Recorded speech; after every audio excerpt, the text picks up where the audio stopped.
तेलंगाना हुकूमत ने दशहरे के मौके पर सिंगारेनी कालीस कंपनी के मजदूरों के लिए बोनस देने का ऐलान किया है। इस साल 34% बोनस दिया जाएगा। चीफ मिनिस्टर रेवंत रेड्डी और डिप्टी चीफ मिनिस्टर भट्टी विक्रमार्का ने प्रेस कॉन्फ्रेंस में बताया कि हर मजदूर को बोनस के तौर पर 1,95,610 रुपए मिलेंगे। कॉन्ट्रैक्ट मजदूरों के लिए भी 5,500 रुपए फीकस बोनस दिया जाएगा, जिससे तकरीबन 30,000 मजदूर मुस्तफिद होंगे। मजमूई तौर पर 71,000 मजदूरों को दशहरा बोनस के तौर पर 819 करोड़ रुपए उनके बैंक अकाउंट्स में मुंतकिल किए जाएंगे।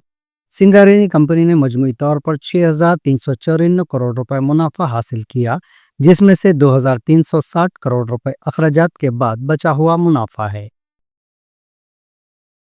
సింగరేణి కాలనీస్లో ఉన్నటువంటి ఎంప్లాయీస్కి ఒక్కొక్క ఎంప్లాయీకి 1,95,610 రూపాయలు ఈ సందర్భంగా పండగ సందర్భంగా పంపిణీ చేసే కార్యక్రమాన్ని ప్రకటిస్తూ ఉన్నాం.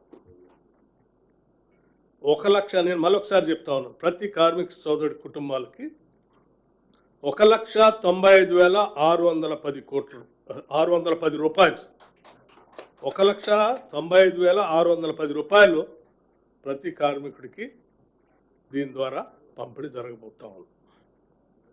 ఇకపోతే 30,000 మంది కాంట్రాక్ట్ వర్కర్స్ ఉన్నారు. సింగరేణి చరిత్రలో ఇంతవరకు ఎప్పుడు కూడా వాళ్ళకి లాభాల్లో వాటా పంపిణీ చేసే కార్యక్రమం ఎప్పుడు జరగలేదు. కాంగ్రెస్ ప్రభుత్వం, ఇందిరమ్మ ప్రభుత్వం వచ్చిన తర్వాత గౌరవ ముఖ్యమంత్రి గారు, మంత్రిమండలి మొత్తం కూడా ఒక ఆలోచన చేసింది. కార్మిక సోదరులు కాంట్రాక్ట్ లేబర్ అయినప్పుడు కూడా వాళ్ళకు కూడా ఎంతో కొంత మనం ఈ లాభాల్లో పండుగ సందర్భంగా చేయాలనేటువంటి ఆలోచనతో వాళ్ళకు కూడా ప్రాఫిట్ షేర్ని దాదాపు ప్రతి ఎంప్లాయీకి 5,500 రూపాయల లెక్క